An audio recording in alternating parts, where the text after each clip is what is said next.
Hello friends, welcome to my channel Language and Life Skills. I'm Matthew Andukani. Today I shall speak to you about Moses, the great Hebrew leader, one of the great world leaders. If you look at the life of all world leaders, you will find a certain common denominator among them. That is, they prioritize society's great needs above their own personal needs. They often gave up their status, privileges, advantages of birth or rank for the sake of their people. This is true of all kinds of world leaders, whether they are spiritual, social, or political leaders. In the spiritual and social sphere, we have Don Bosco, the great educationist and father of the poor in the field of youth empowerment. He spent all his life, his entire life, in the service of disadvantaged youths. In our own nation, we have Mahatma Gandhi, the father of the nation. As a young man, an aristocratic young lawyer who later on spearheaded the Indian national freedom movement, and he reduced himself to the level of the scantily clad national pilgrim on foot. He identified himself with the poor always.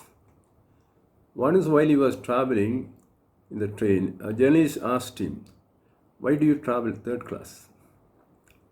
And he said, "Because there is no fourth class." Meaning that if there was a fourth class, he would join that. You take Nelson Mandela, great freedom fighter of South Africa. He spent 27 years in jail because of his opposition to the government. And when South Africa attained freedom, and he was able to bring about reconciliation between the whites and blacks, as he was released from the jail, he had no time for himself at all. All his time was spent for the people of South Africa. Well, to all these people, we can apply the words of Jesus Christ, Jesus of Nazareth, who said, "He who loves his life will lose it, but he who loses his life for my sake and that of the gospel will save it." And here this gospel means anyone who does work for the poor, work of liberation, not just preaching religion. Let us look at world history. You will never find a gambler or a drunkard or a womanizer or a playboy or a glutton becoming a great world leader. No, they were trying to enjoy their life, trying to save their life, but they ruined it and wasted it. If you look at the Bible, in the Old Testament, you find great leaders who risked all their life, all their personal life for the nation. And among them, there are valiant women. Two among them, Judith and Esther. Judith was a widow, and in her time, Israel was threatened by Holofernes, the general of King Nebuchadnezzar. They were surrounded by a very big army, far more outnumbering the Israelite army. There was no chance of survival. Then Judith took her life in her hands by going to the camp of Holofernes, dressed in all her finery. Holofernes fell for her.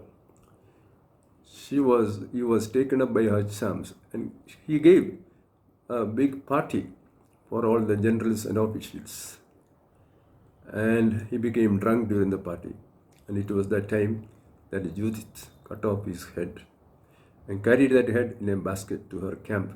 And they hung up that head on the battlements. And then the Assyrian soldiers took fright and fled, and they were massacred. There is an example also of Queen Esther. In those time also, Jewish people were in great danger from Haman, the chief minister of King Xerxes. Esther was the lovely queen, the beautiful queen of Xerxes. Now Haman was plotting the death of the entire Jewish race, their imprisonment and execution.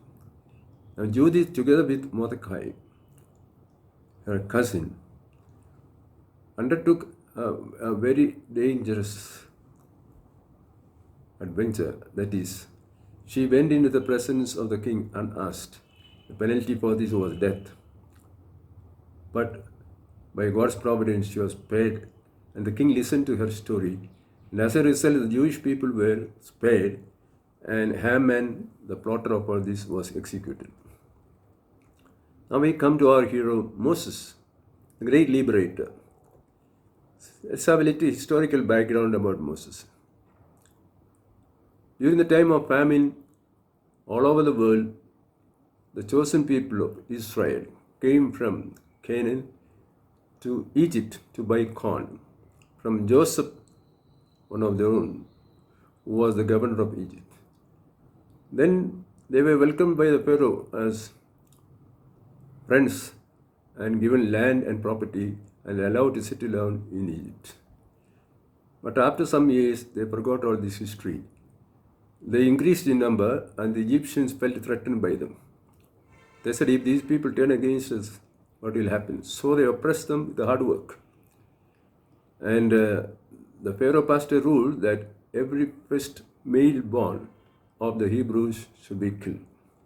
Such was the time of great hardship and great danger for the Jewish people. It was at this time that Moses was born. He was born to a Hebrew woman, and she managed to hide him for 3 months. He was a lovely baby.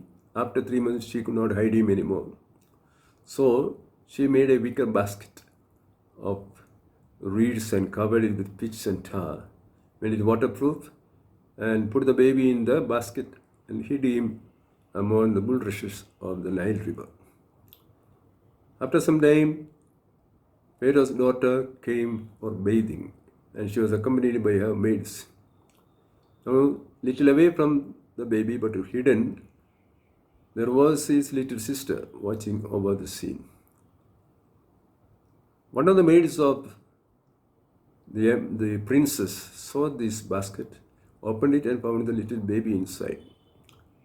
And she told the princess about it. The princess took the baby. She was really taken up by him, and she adopted him as his son. So little Moses grew up in the palace as a prince, enjoying all the comforts of the palace, all the privileges. But then, one day when he went out, he found an Israelite being attacked by an Egyptian. And he looked left and right, and finding himself alone, he killed that Egyptian. Next day when he went out, he found 2 Israelites fighting against each other, 2 Hebrews fighting against each other. He went to make peace. And then they told him, are you also coming to kill us like you did with the Egyptians today? Now Moses knew that he was in danger. He was not safe in the palace because he was a Hebrew. He was a Hebrew.